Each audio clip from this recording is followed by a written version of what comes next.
This is the button. That moves the circular muscle.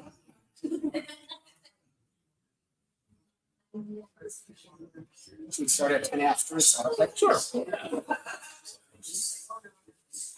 I'm actually streaming these out.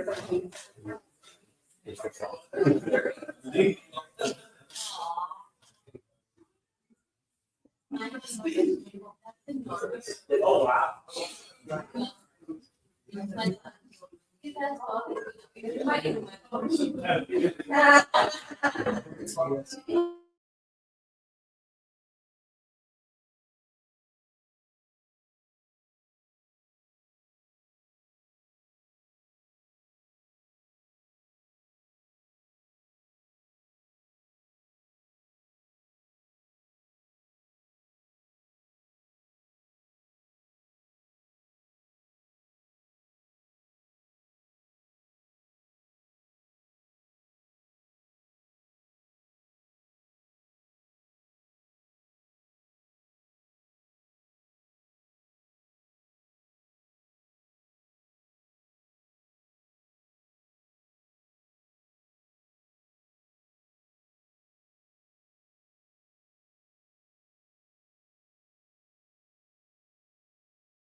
Testing, testing, testing, testing. Can you hear me? Can everybody hear me?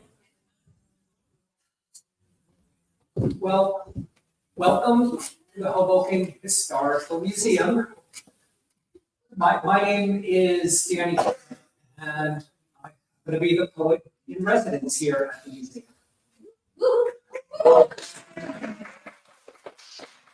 We are here live, but we are also live streamed on YouTube and Facebook right now as this is happening. As we begin, I would like to respectfully acknowledge and recognize our responsibility to the original caretakers of this land, water, and air, the Lenape tribe, and all of their ancestors and descendants, past, present, and future.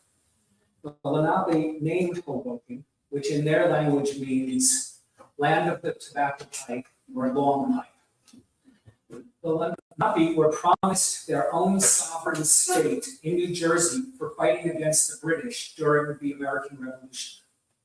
The government lied. I'd like to thank, in particular, the Hoboken Historical Museum, particularly Bob Foster, Vera Sirota, Rand Hoppy, Bill Curran, Jack Silver, and anybody who works here and gives their time. The Hoboken Historical Museum is a nonprofit, and any donation helps because programs like this do cost some money.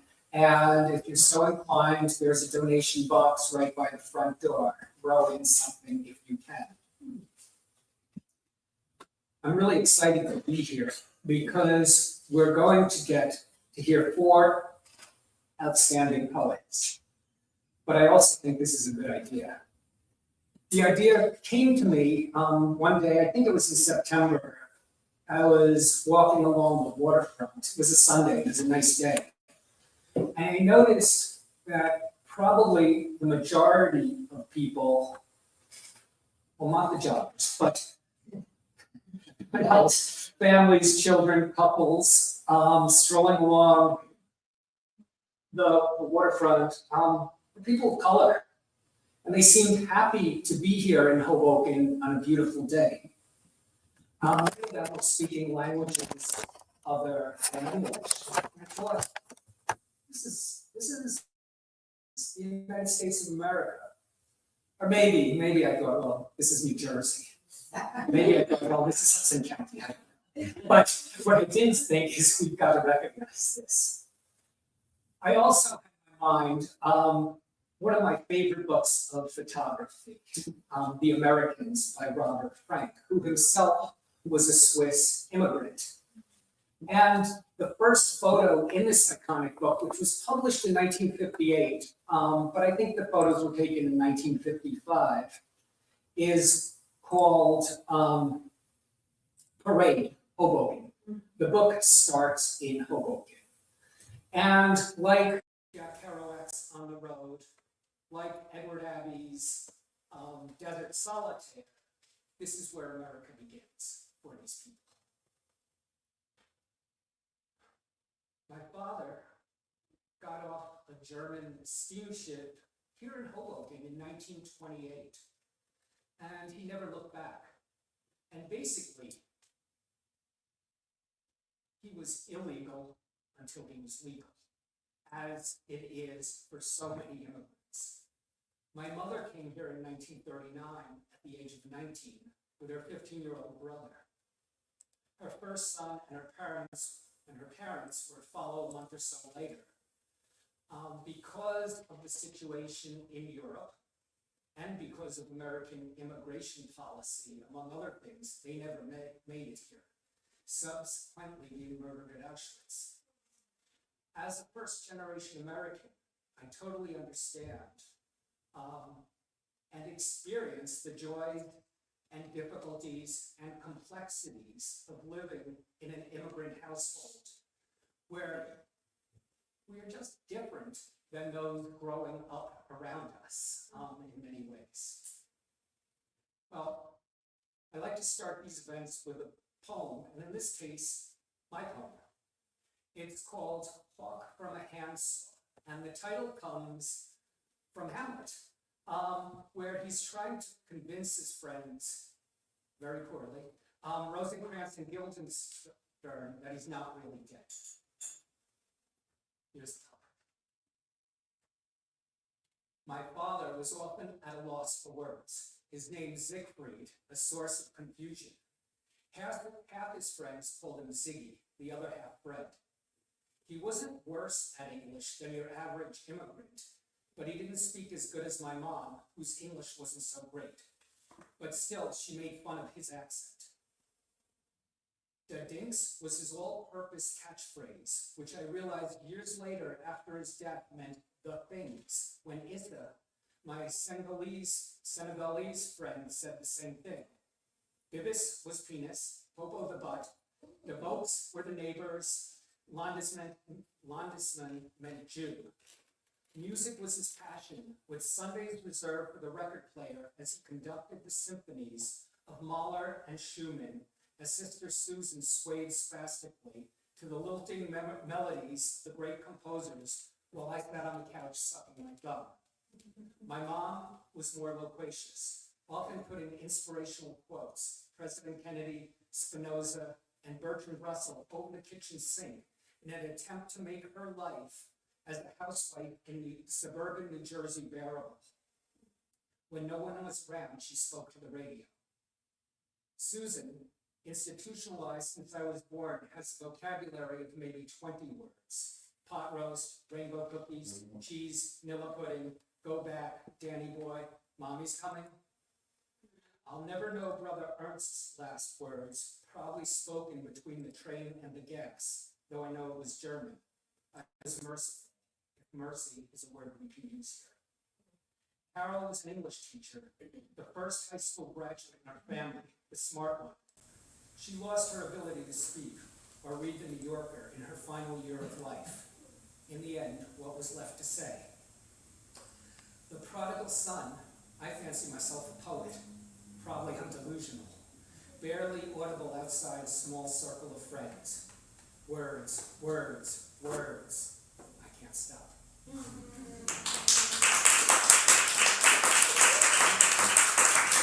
Okay, let's get on with the featured poets.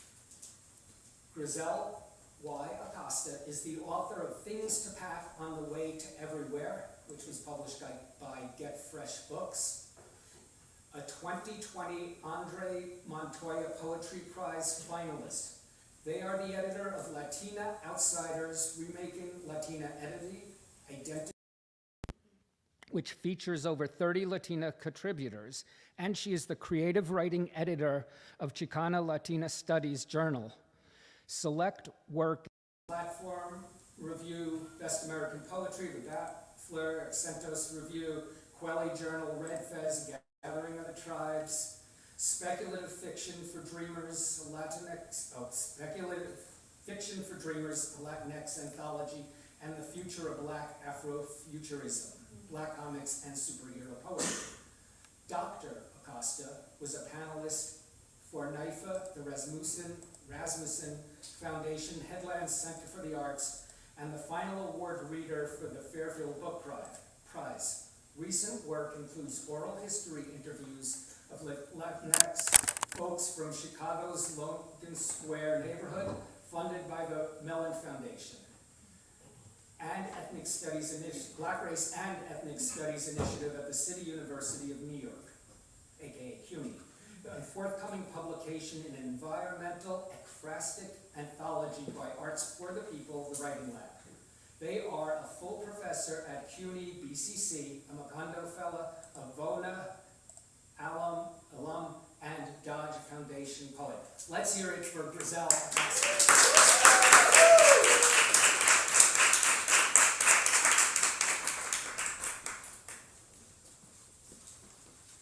Thank you so much, Danny, for inviting me to be here today and for putting this together. I want to thank the Hoboken Historical Museum and everyone who's come out here on this very rainy night. I really appreciate that you're here to share time with us. So I'm going to read a couple of old poems and a couple of new poems. The old ones are from my book, Things to Pack on the Way to Everywhere, and the new poems, I'll let you know where to find them. So I'll start with the first poem that's in my book, which was commissioned by the Lights for Liberty movement a few years back when we were hearing all those children in cages. They held across the world, and this is one of the poems that was commissioned for one of those events. We carry the earth.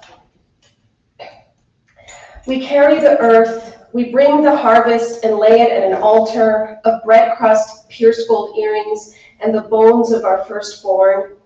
Banana leaves halo the foundation of her body. We salt the sand she rests upon, sprinkling the mineral from seashells. We pick translucent grapes and squeeze the juice into our downturned mouths, lay gardenias to frame her death, perfume the pain within our muscles.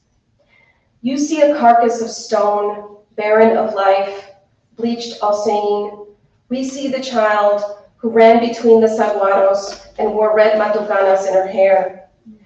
Cognac woven leather wrapped her brave feet as her toes tipped sharp rock, skipped over puddles bordering the desert on lucky rain days. White sun burned through camisas de primos sent to us del norte, worn threads unraveling with each day of wear. Cada dia without descanso or certainty. Black hair flying like whipping palms set aflight from much-needed breezes. Cooled cafe skin burning cedar brown, with each step on the red tawny dirt taking us closer. Cyan sky hovered over our contorted path, twisted like a sapphire river, pooling into a sea of compadres, singing the blues at the frontera, asking, ¿Y de dónde tú vienes? It must have been the cold concrete holding her like iron gate, choking her lungs into frozen prayer, holding her breath tight within gray mucus and swollen sacs, bubbles of air that stopped circulating like language, words that fall dead on icy ears. Nicacocone, tlacuili, tlatmits. Se murió de neumonía. There was no water, there was no soap. I was taken away from her. Lloró en la mañana. She called to me at 3 a.m. I was not there. You were not there. We are still not there. She will continue to cry her song in wind until we are there. A shriek in the current is free to move, cross, fly beyond the flimsy delusion of borders. Her body will dust your land, which is my land, which is our land. We do not carry danger to your door. There is no door. There is only land. There is only earth.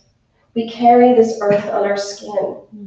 We carry it in our lungs. We carry it as our body, which holds all bodies, dirt from many tierras that are one tierra. We set it at an altar. We set you at the altar. We set ourselves at the altar, set our firstborn at the altar.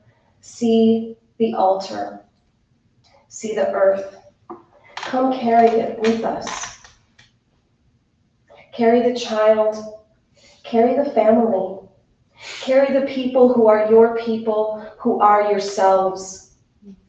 You have been invited.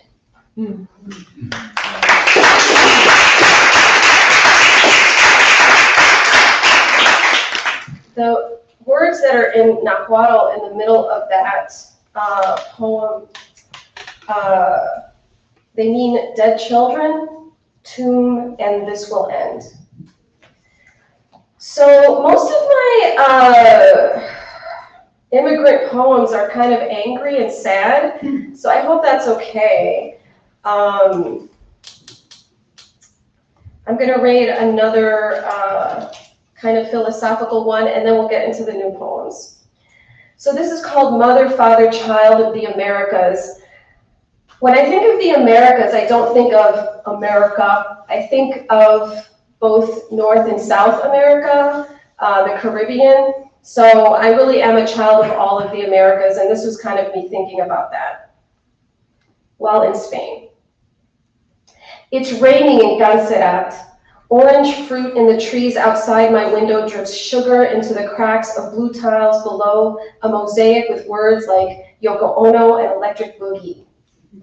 So when my friend Nova says, have fun in the fatherland, equating Spain with dad-like things, order, tweed jackets, or shaving tools lined on a towel, this father seems incongruent with the motherly oil-scented water on my window.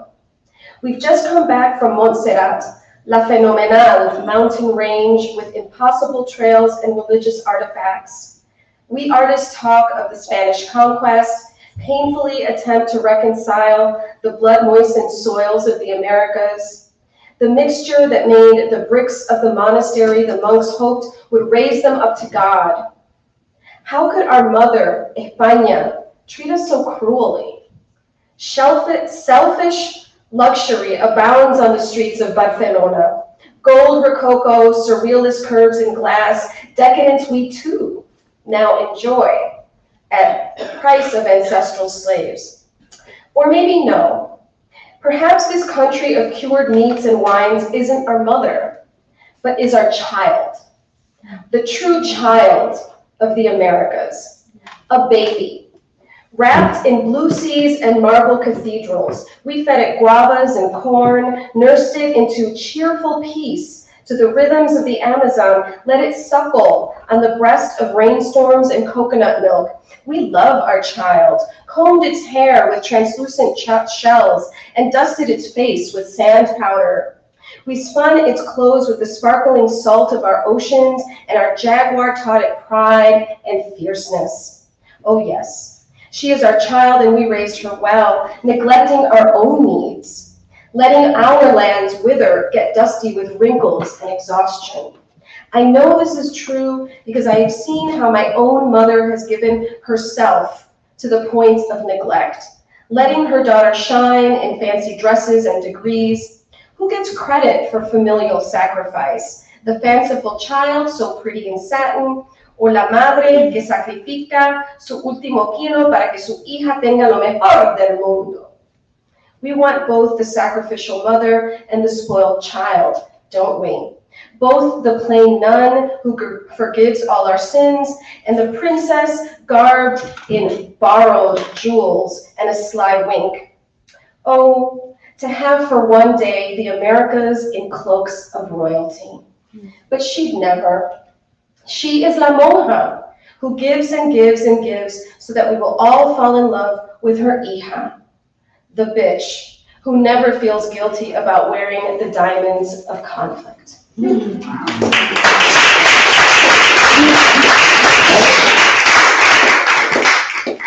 So you see, they're kind of angry, I'm sorry. Sorry, not sorry. Okay, so this next poem just got accepted by the Johns Hopkins Review. So you all, those of you who drive on the turnpike will recognize this. The American dream is a mall built on top of marshes, housing the dead and ousted gangsters who land grabbed estuaries and replaced them with fiefdoms dedicated to football, liquor licenses, and mansions bedecked with plaster lions and plastic flamingos that will eventually rot salty in the rising waters that once housed heron, crabs, and people who protected the sacred limbo of land and water. Now, chlorine water slides, a Ferris wheel, neon signs begging for carnival dollars, reign as a sinking castle, nowhere in the middle of what was stolen hundreds of years ago. And we pay for this entertainment. Oh yes, we will continue to pay.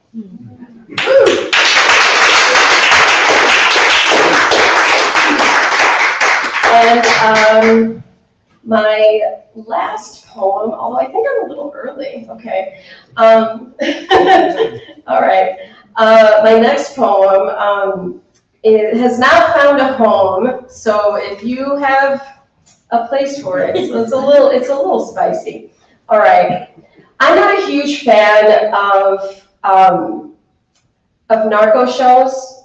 My father was from Barranquilla, Colombia.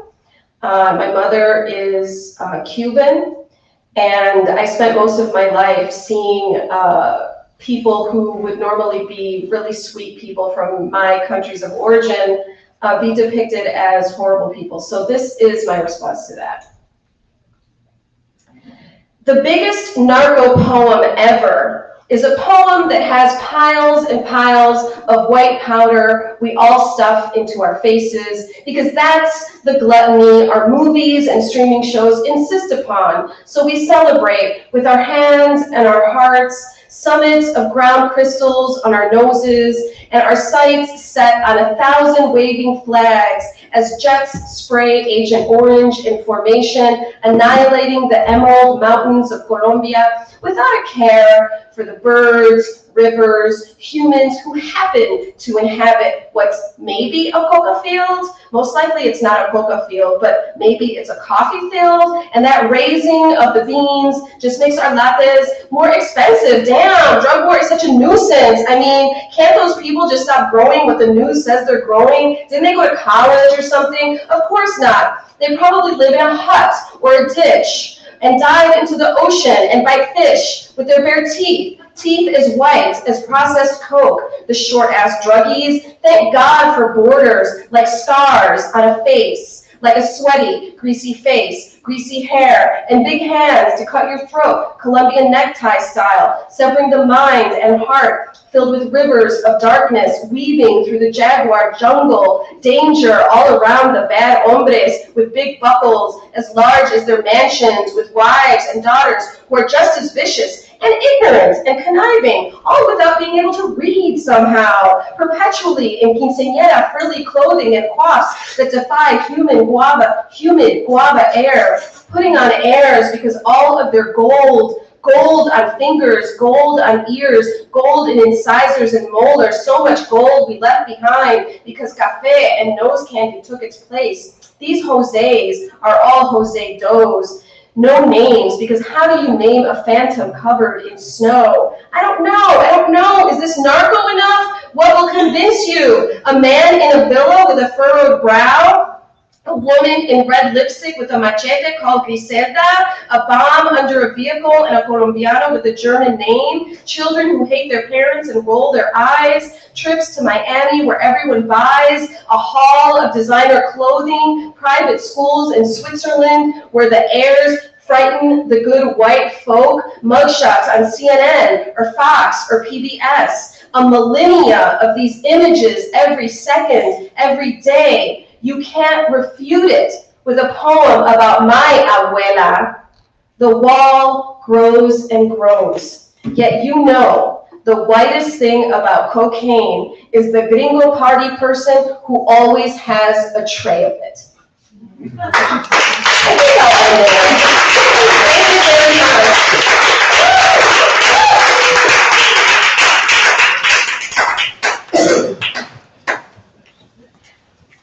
Oh, thank you. Oh, that was terrific. Let's hear it.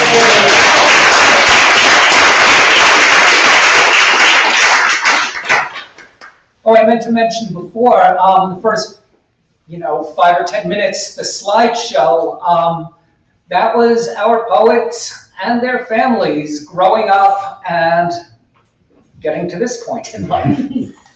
Let me start with both praise and an apology in introducing our next poet.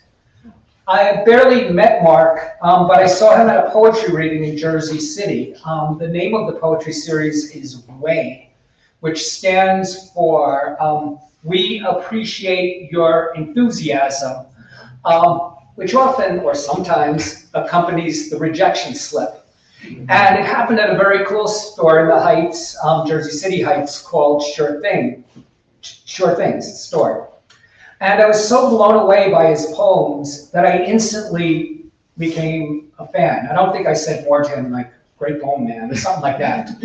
Now for the apology. On the promotional items for this event, including the poster, I spelled Mark's name perhaps 3 different ways, which I guess is probably not the most uncommon occurrence for immigrants. I'm truly sorry for that. The poster's that way. Well, Mark Faunlaugi, trying to say it right, was born in the Philippines, grew up in New Jersey and New York, and went to Cornell University. He is an architect and lives in Jersey City. His work has appeared in Fence, The Corduroy Mountain, New Engagement, Asaricus, and Broken Lens Journal. On some Hispano-Luso miniaturists, his first book of poems was published by 1913 Press and is the first installment in the projected Third World Lover trilogy, number 2 being Majnun and number 3, Porn Without Sex. Mark's work has oscillated between the minimalist to the Baroque, from work in the modernist vein of William Carlos Williams, Jersey's own, Frank O'Hara, and Robert Lux, I think, to recent experiments in traditional forms such as sonnets, ghazals, pantoums, and skeltonics, or playing with, and this is a word I'm going to say, Alupian constraints. Though seemingly apolitical, the poems are always aware of the systems of power that allow or constrain our use of language. Come on up, Mark Faunlaugi.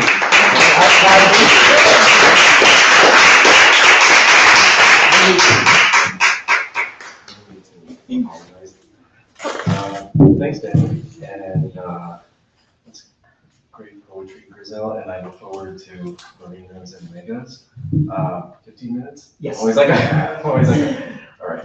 So just as Danny says, you know, a lot of my work is not necessarily overtly political, but one thing that I think will hit home, how sometimes when you're new to this country and you're learning the language, how you're kind of getting it wrong a lot of times. This is an exercise in translating a very famous sonnet 18 in 17 different ways, or try to. So it's from some guy called Shakespeare. So, shall I compare thee to a summer's day? Thou art more lovely and more temperate. Rough winds do shake the darling buds of May, and summer's leaf hath all too short a date. Sometime too hot the eye of heaven shines, and often is his gold complexion dimmed, and even fair from fair form time declines by chance or nature's changing court untrimmed. But thy eternal summer shall not fade, nor lose possession of that fair thou owest, nor shall death brag thou wanderest in his shade, when in eternal lines to time thou growest. So long as men can breathe, or eyes can see, so long lives this, and this gives life to thee. Shall I compare thee to a summer's day? Shall I twin you to a day from months hot? You such a dish, and also not much that. Rough winds do bring down all pink buds of May, and hot days dibs on you all soon away. Oft burnt suns up high in that bright sky blind, oft is Maldita Cara dark, I find. From dishy, this youthful dish can sour, thanks to sands sifting down by the hour. But dishy unutility won't stray, nor start to like that dishy that you got, nor dying brag, you tricked into his lot. In lasting invocations you hold sway, so long as all puts about the Oki spy, so long this lyric puts, and you with it. Shall I compare thee to a summer's day? Should I see you in the same in a hot day? You have more in good looks and less in bad moods. Rough winds do rough up the not rough buds of May, and the hot day's foot on your neck soon, not foot. At times too hot, the sun in the sky suns, and at times the sun's gold face is not gold, and all good looks from good looks look not good. But chance or not man's, not clear course, not stemmed. But thy not end hot days shall not fade, nor lose hold of those good looks thou owest. Shall I compare thee to a summer's day? May one make parallels between subject and days of recreation and respite. You are more symmetrical facially and therapy session functional. Anomalous wind events do shake precious stamen and labia marzo. In days of heatness, have no claim to bodily autonomy. Hashtag me too, hashtag believe women. Literally, I am burning the ginormous star-seer eyeball optic nerve. Shall I compare thee to a summer's day? To a summer day likened, beautiful and calm. Strong winds shake May buds, summer receding. A hot sun blazes, his bright countenance dulls, looks fading from bad luck, untrammeled time. Shall I compare thee to a summer's day? Summer day, you much like it, beautiful, calm, you much like it. Strong winds, calm, shaking May buds. Strong winds, summer, shaking May buds, receding. Summer, hot sun, receding. Blazes high, hot sun, once bright, blazes high, his countenance dulls from bad luck. Once bright, looks played, his countenance dulls from bad luck. Looks fade, time from bad luck untrammeled, time, but your summer untrammeled remains. But your summer, a tenuous remains. Borrowed beauty, a tenuous death. Borrowed beauty cannot invade. Shall I compare thee to a summer's day? I'm just trying to be mindful of the time. Shall I compare thee to a summer's day? Coat of black velvet, hey Joe, don't chew off them toes, ya ho. Green text, suit pressed, it's a go. Just laugh at me face, you know. Ya dick's pick bent, office Snapchat's low rent. Get off your rump like a German cake bunt. Ya pussy all turned, body spent and coin burnt. It's the sun, not the blind. It's the brightness, not Ulan. Sad times kept at bay while we romp cares astray. This be Nikki transmuted, new personal Mac rebooted. Don't you know, I'm pleased to meet you. Take this there, dame la cosita. Gone, show me respect, and me no make me perplex. This fuss ya making, in Trini, no Jamaican. Am all right, buoy, and a morito, chiquito, chinito. It suit me, oh niño. Snap it back and clack it. Shall I compare thee to a summer's day? Inat miskelin you long one pilla de belong hot true day. You imoa naspilla min moa straight long day. Old Sackman win second, old Lewa crew belong May. Not time belong to belong hot true pinison, no time yet. Sampela time dispela sami like to hot pilla. Not plenty time belong and don't look belong still like lick. Tie all mine inat pulen win or al inat swooping. Tie dispela sonnet sin down, not dispela give him hot long day. Shall I compare thee to a summer's day?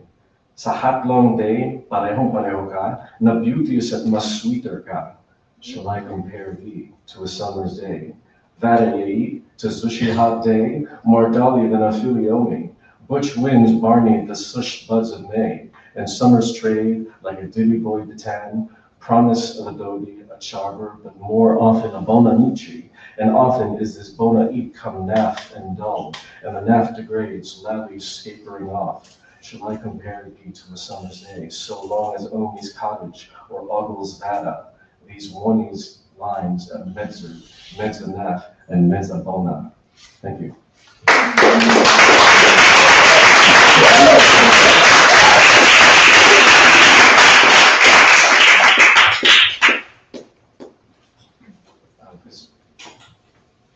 Usually there are times that I've misused English so much that might as well misuse it to the full hilt.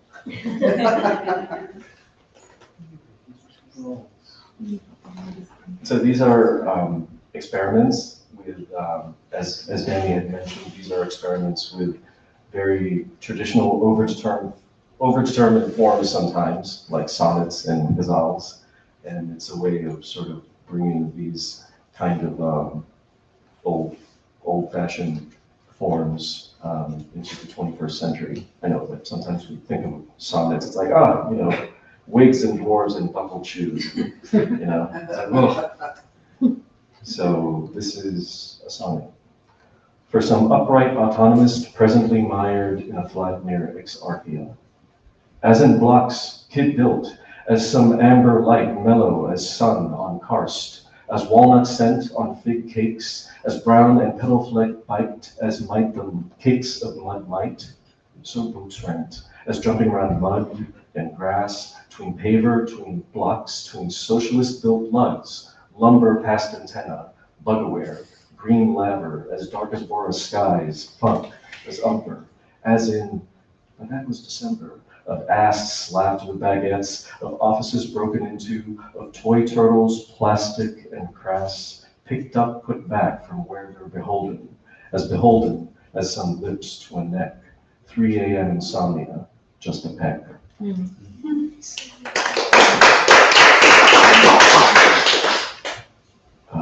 Here's an ode. Names by which he is known. He's St. Seamus in Hibernia and Saint Jacques in Barcelona, by turns San Giacomino west of the Adriatic, Zvietachyashka or Saint Jakub just east of it.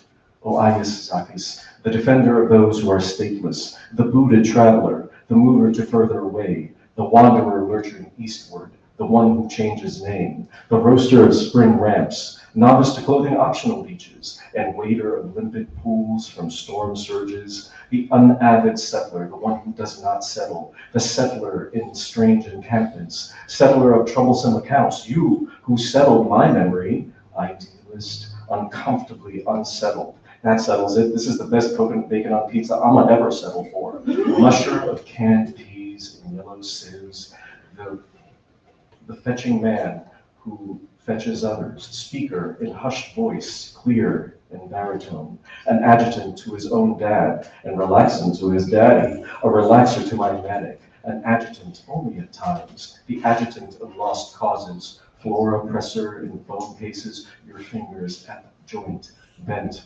unbelievably dexterous, picker of poison berries, the summiter of hillocks, the bounder of hills, the one who scurries down them, but not away, no scurrier from the fight, the chaser after thieves, named Malik or Miguel, the voracious eater of tears, veracity in reading of tracts, of testing veracities of the thing that brings such bliss, bringer of bliss, rejuvenator of Greek fire, thrower of Molotovs, English teacher to some veiled girls, teachers of ones to be set free, the tender of chain link, trespasser of fences, goofball glassed in showers, helpmeet, refreshing my beer, my helpmeet heaving close, the acolyte who does not concede, the atheist who would rather believe, the one who lives with art or unproductiveness, the chomper of tempeh, devourer of savage, the smell of turmeric, the one who smells as if under the sun too long, the pellucid bite, his unerring voice, accountancer of what is accurate,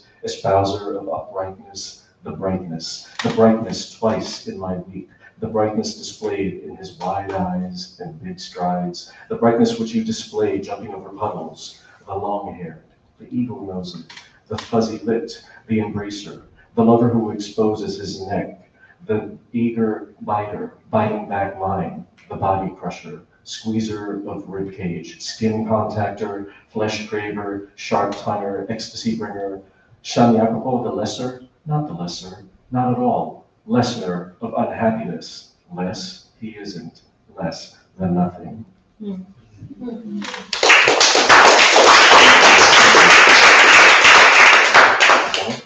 Right, and this is a Grisel. This is a form originating in Arabia. It's sort of like a sonnet. It's very punishing in its rhyme form. As fronds dry up his resolve, it doesn't. Would Mustihabi render, I'd render us slapping and sticky in its render. It, sticky and clear, thick and no bother to us too, rolling over and under. Rather are we cowled ascetics over each other, brother monks, resin friender, unlike great must that must beach most under ascetic feet, calves and thighs resiner, with movements like pistons at times higher than lower. We tap gum trees' sap harder, the sap hardening to sharp balls, color sulfur, much like skin after a bruiser. The back of thigh browner in grips too tight of myrtle branches, buckthorn bark scratcher. Watch out how an open throat that swallows it would start to scratch. The stealth poisoner, fruit sap, or you're finished when you finish, it doesn't matter. Throat insides much warmer, movements of chests were direct and stronger, as a resin thumb drips thigh and wet hair, and finish you do billy goat jumper in sheets rumbled like shrubs of rock sapphire, the leaves like fronds, bitterer the greener, browner and tastier when brinier. In Maki, in Gary, Fritement, Sapphire, Saint-Pierre, Saint Pete, Saint-Pierre, the tamarisk limb, stubborn curler, like your bunched toes gripping sheets the tighter. Later I finish and come and grip under, salt cedar, Sapphire, Saint-Pierre the sweet, hairy legs, and the weirdly hairless feet. But that was last March, last month, the lever boy with big eyes returns much too later. Dumbfuck Mac, everlasting sapsack, that is me. Eyeing a Greek map over. Thank you.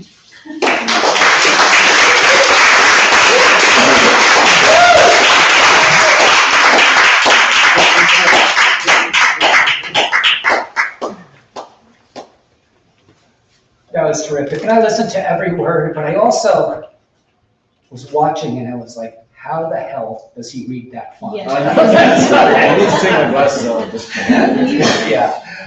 I've got my introductions in like 16-point font. And you're reading stuff in 6-point font.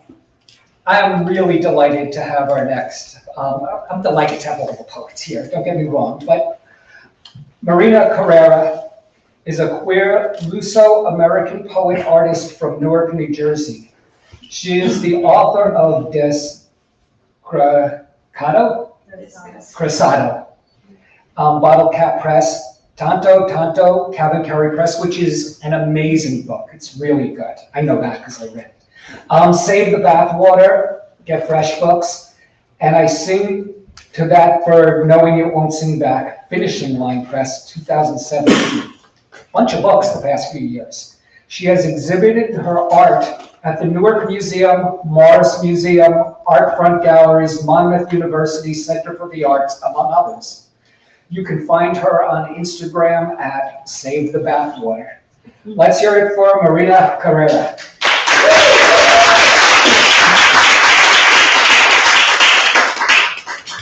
Thank you, Dan. Thank you to the Hoboken Historical Museum. Thank you for Sal and Mark, and I'm very excited to hear you, Megha, too. I'm going to start this reading off by saying that I stand in solidarity with the people of Palestine, and I dedicate my reading to the dead and dying of this genocide.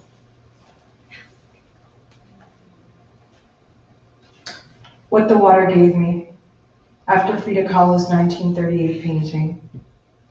The name where everyone forgets the N or adds another A, making me Maria or Mariana or any other immigrant's daughter, or where boats live, or of the sea.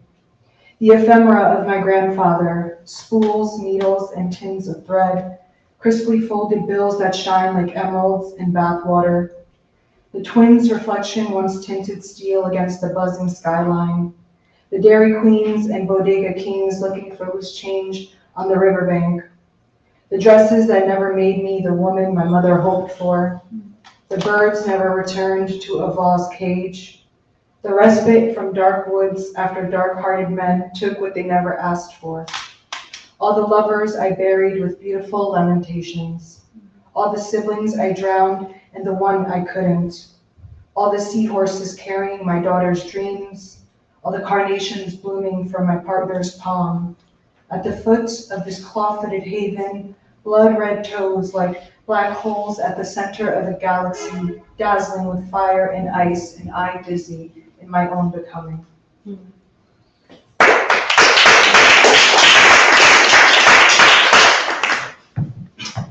This poem is after an artist called Delia Quigley, who did a series of mandalas called Divine Mandalas. And this is called While Six Planets Retrograde, I Consider Mandalas in America. I'm too American and not American enough to know what a mandala is, how it could be useful. My immigrant family taught me that if something has no real use, it isn't really real. And if mandalas are just symbols for the universe, how did they pay a water bill, put meat on plates, keep children from orphanages of steel? What can a dreamer who knows dreams are circus clowns do with a search for the self? How do I find myself in the midst of chaos, looking for answers to all of the questions? Will fascism reign another 4 years? Will we be deep-faked to death? Will Black lives ever matter? Will we transhumanity? Can a mandala help at all?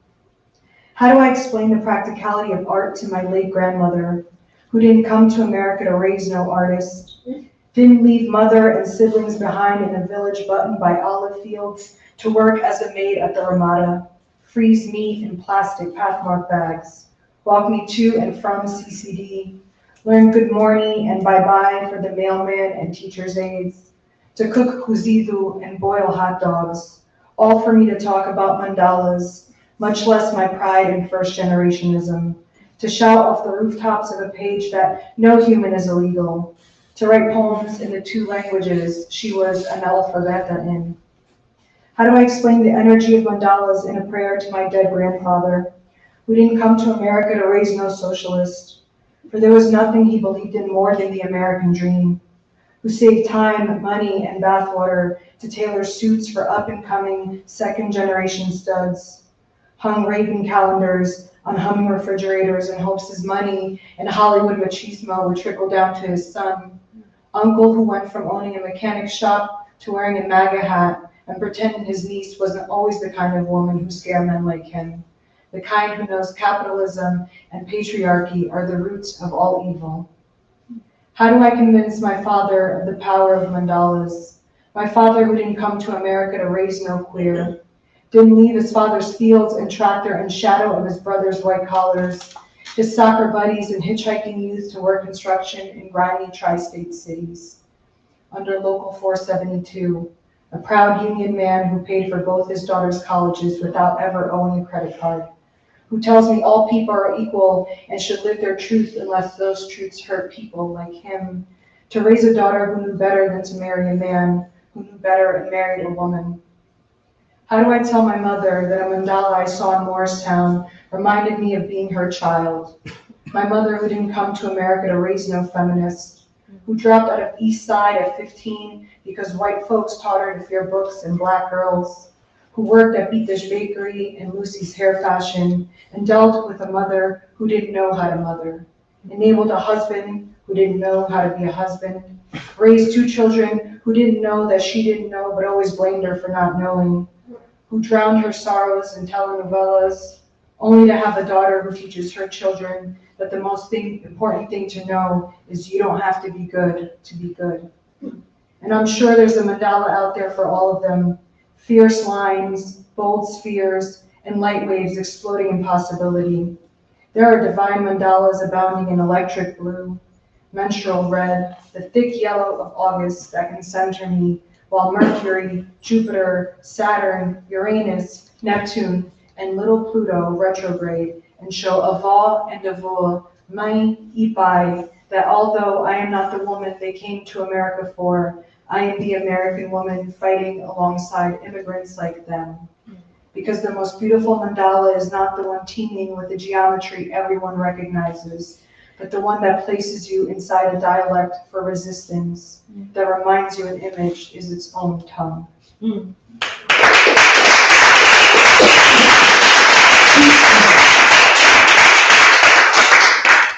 So my latest book is a chapter called Grisel. Thank you, Danny, for trying to pronounce it. You say it so much. Grisel is it literally means disgrace, but if someone calls you desgraçada in Portuguese, it means like you're like a fool, like you're sort of a pathetic woman. My dad asked me why you might know that. And I was like, well, we'll talk when you're older, I guess. Grisel is a series of, it's a crown of sonnets that I wrote down, so I'm going to read some of those sonnets now, and they're all called Grisel. I was a dream before I was cargo in mine's belly, a hazy sunrise over an underwater canyon, a pearl clutching sand the way ocean does sound. When I finally arrived, red and wet from the crossing, I wailed my first falu, deep as a well in a Vos abandoned orchard. I was pronounced patron saint of Saudade and paucity. My body, a suitcase they never unpacked, a persimmon where a heart should be. When I finally arrived, red and wet, my mother mistook me for fungi, a mushroom filled with the kind of magic her grandmother used to lure lambs to the slaughter. This is what you will do with hearts, child. Charm them, make them big and wide, and then slowly shrivel them down until your name is nothing but an old folk song they whistle as they pass on to the other side. Giant firs, shadows, welcoming them to the dream forest where we are all devastatingly alive.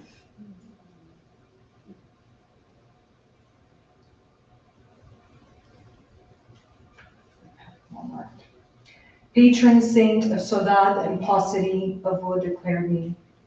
Even she knew I would come into this devastated land looking for another, would always bite and scratch and claw my way to peace. In my other lives, I'm persimmon picked by an eager hand, a sea creature touring oceans for treasure. I'm an andorinha soaring primavera, a high note in a bitch song. I'm a fat cat fed caviar, given all the time in the world to admire herself. This is the last one. My body, a suitcase they never unpacked. All their ephemera stuffed into my arms, legs, torso, and neck. My head, that's where they stashed their secret dreams.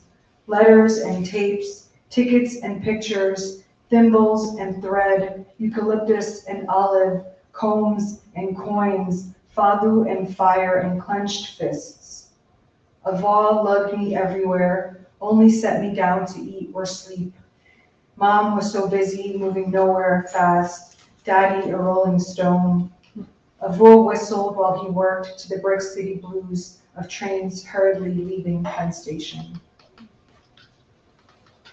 So those are some of the sonnets from Grisel.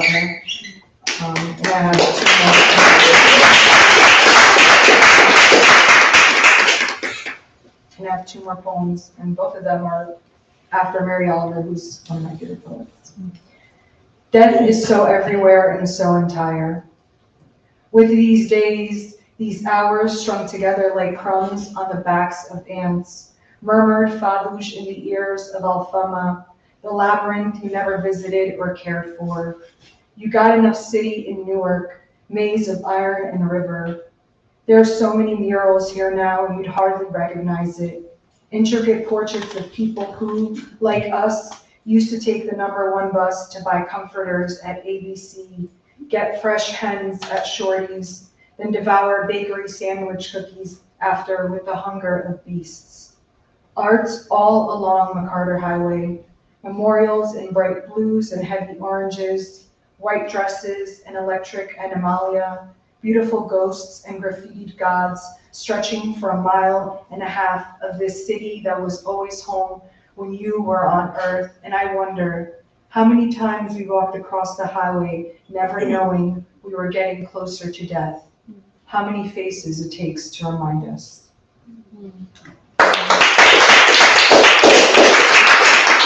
This is also after Mary Oliver and Bridget and Jean Kelly. It is a serious thing to be alive. Take the goat, raised as playmate to a girl, illiterate, oldest of 7. They cross field after field, day after day, in search of small wonders under the hot sun. Neither the goat nor the child know what is to come, that the bright joy between them is not meant to last. It is a serious thing just to be alive, to hold life in your arms, stroke it and smell it and breathe it and feel the head call to the heart, tell it there is no sweeter thing. The heart dies of this sweetness. Months later, the goat is slaughtered for a Sunday meal. The girl sits at the table, hands wrung, hums a song she sang to the animal days before its demise. A bleating, a bleeding, a jingle in the air years after. Thank you.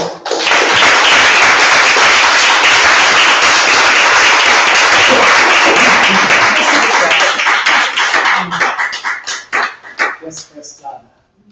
Yeah. Just gonna stop. It's gonna stop. You said it, yeah. I had to do that, right? I am quite pleased to bring the next poet back to the Hoboken Museum. Megha Sood was here, I guess, about a year and a half ago or so. Megha Sood is an award-winning Asian American poet, editor, and literary activist from New Jersey, USA. She is a literary partner with Life in Quarantine at Stanford University. Her work has received support from Martha's Vineyard, Institute of Creative Writing, Kundiman, and the National League of Penn Women. She was a 2020 national level winner of the Poetry Matters Project and a 4-time state level winner for the NAMI NJ Dara Axelrod Poetry Award. Her works have been nominated for Pushcart and Best of the Net. She's the author of the chapbook My Body is Not an Apology, Finishing Line Press, and full-length My Body Lives Like a Threat, Flower Song Press, published in 2022. Her widely anthologized poems, essays, and other work talk about her experiences as a first-generation immigrant and woman of color. Her co-edited anthology and a few selected poems, The Medusa Project, have been selected as a digital payload to be sent to the moon in 2024 as part of the historical Lunar Codex project in collaboration with NASA SpaceX. I think that is so cool. Her poems are coming to the moon. Megha Sood.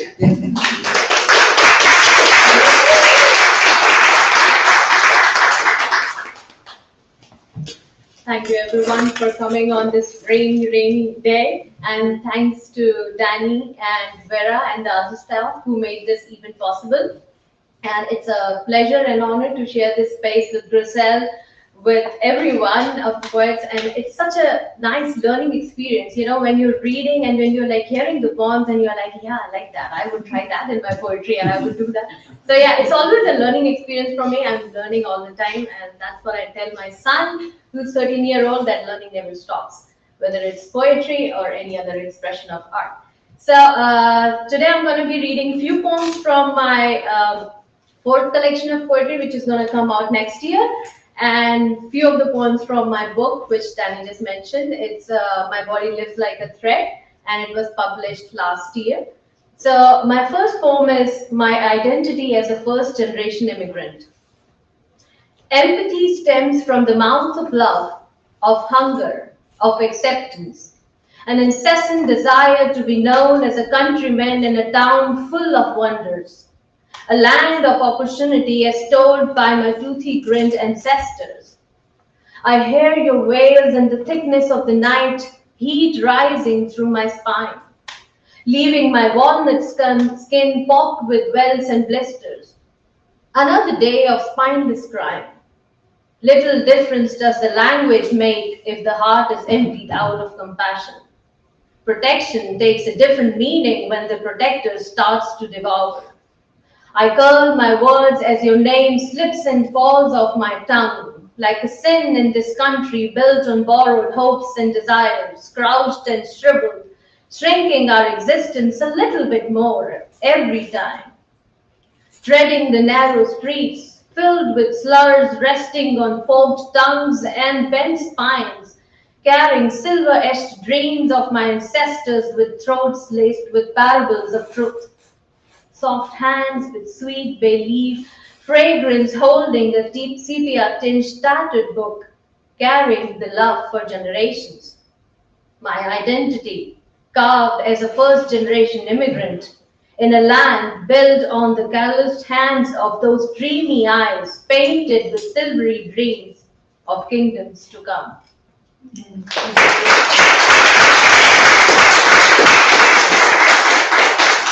The second one is called Trails of Kindness, and this was a part of a public exhibit in New Jersey, Jersey, and published in the Penn Women magazine by National League of American Penn Women.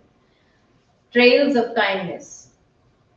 I count the years as I walk past the trees lining my courtyard, counting them one by one neatly on my soft, supple fingers, The mighty oak has weathered worse and still nests sparrows.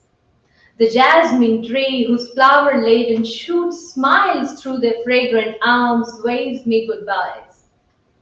Their warm presence deeply carried by the northern winds. Even with a slight opening in my kitchen window, they can make their presence felt.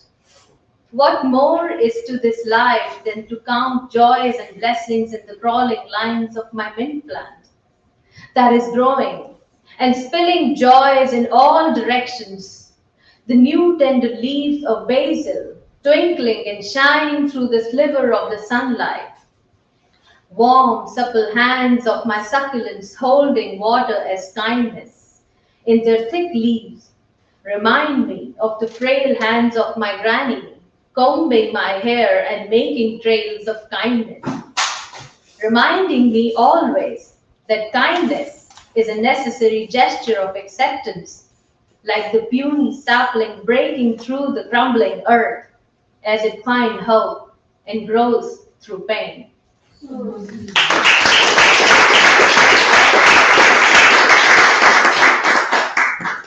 The next one is called Ghost in a Different Dimension, and it's based on my musings during my housewarming in this country. And it was a very surreal feeling to own a house to call when we are like all with our isolated identities and trying to make this home. Ghost in a Different Dimension. Countless names sit often around the circle of fire in my Hoboken. Hoboken is basically the center place in which the fire is being offered when the religious thing is being done. So I'll start again, sorry. Countless names sit orphaned around the circle of fire in the Hoboken during the ritual at my housewarming, engulfing every definition of my home that I hold close to my heart. My tongue feverishly tries to mold and morph every syllable in this foreign land. My spindly legs dangle continuously to get a foothold, an unnamed longing to find the portion of land under my feet every morning. The feverish desire to bring back the ethereal taste of my country, a remembrance that I create annually during my festivals without fail. The endless depth of this longing disgusts me sometimes. This fruitless desire of a dandelion to find rooting somewhere, anywhere, trying to keep alive the fragrance of my mother's turmeric-laced recipes, to see deeply into the thin, dry walls of my high-rise apartment that sits next to a river flowing unfettered between its two longing ends, reminding me endlessly that it was not this dream that swirled in my wide eyes when I began this journey in this naked nation with its dark humor. The nation that celebrates my new beginnings by smearing streets with the blood of my brothers and sisters.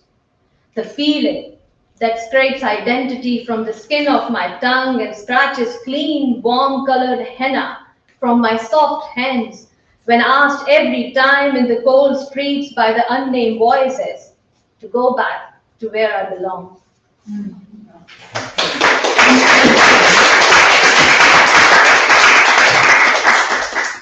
The next one is called Permanence, and it's based on the feeling as a first-generation immigrant. Permanence.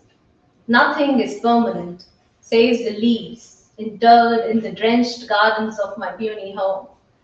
Embraced by the sustenance of moist earth, crumbled and soaked in the fragrance of the petrichor.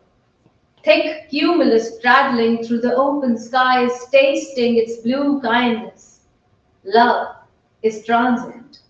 We all are travelers seeking a home in the midst of a storm, stripped from the mighty bow of oak, leaves that have learned their lesson, lulled to sleep in the heavy bosom of the ashen night.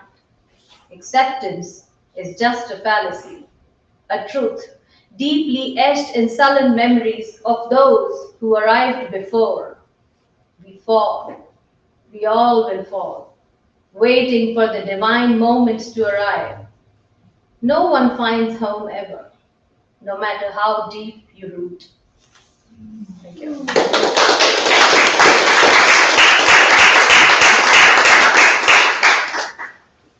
This is called Heritage. Those shriveled, wrinkled fingers passing on that family album with a fleeting touch has passed on the generations under our feet. Those quivering, shaking voices singing the lullaby at night, shimmering, sparkling stories, jumped hoops from generations, is scattering the wisdom worth eons in mere minutes. Those bony taloned hands singing and crocheting the praises of our holy ancestors is bringing back alive etched drawings in the old forgotten caves. Those bay leaf cinnamon laced fingers doused in soap, turning the ragged yellow broken paper of centuries old recipes, is keeping the taste alive in the dying taste buds. That wisdom in the scriptures, spinning the gates of time, our heritage, our roots, our road to salvation.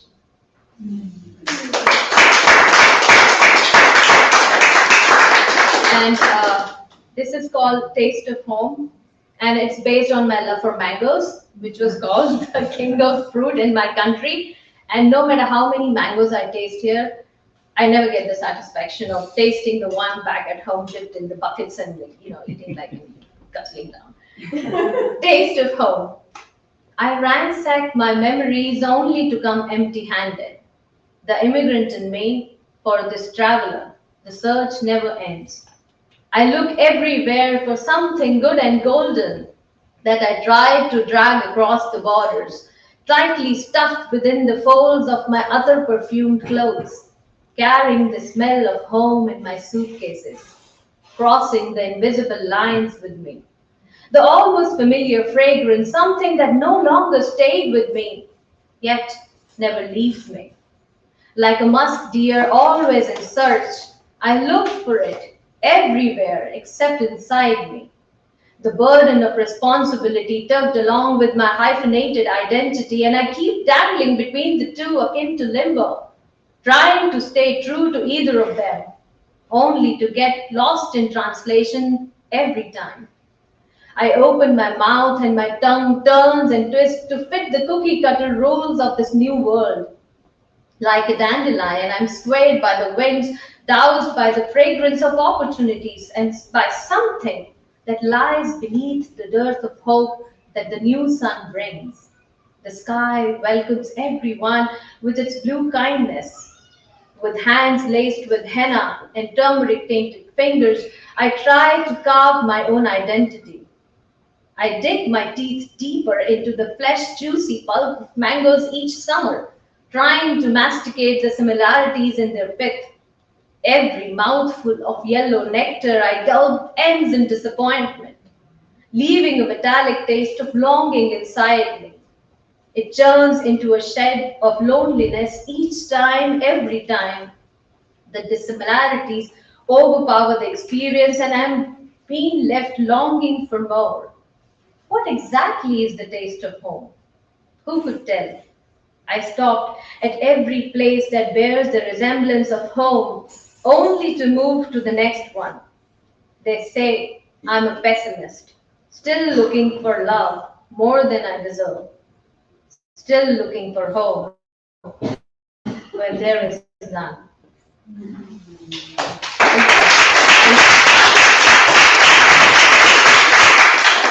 And the last one is from my book, which is called We All Rise Out of Love.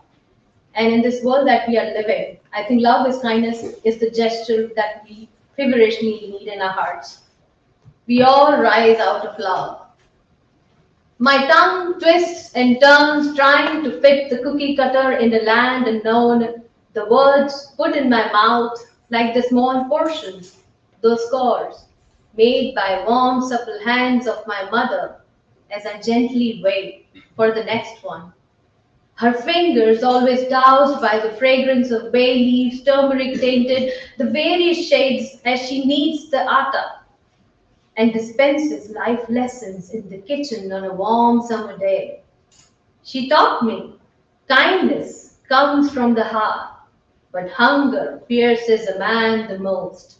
So learn to soothe hunger, the lingering pain as she puts all her strength into kneading the atta into the dollop of the milky moon. My language is different than yours. I try fervently to explain to my son, who keeps correcting my pronunciation, as I teach him the basics of love, kindness, and purity of heart. Sometimes I wonder how this world, marred and demarcated by the boundaries, those twisted pronunciations, would look beautifully kneaded together, like the lump of moon sitting in the copper-clad vessel of my mother, waiting to rise out of warmth. Thanks, everyone.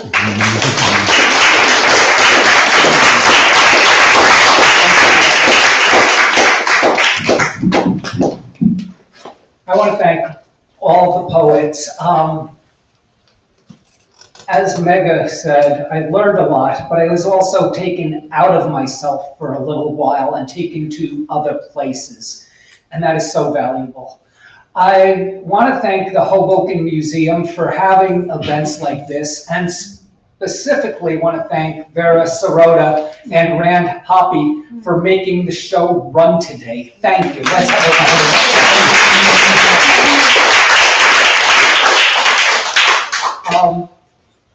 and I want to thank you, the audience, for showing up today. That means a real lot. We have wine, we have food in the back. Hang around. Glad to see you.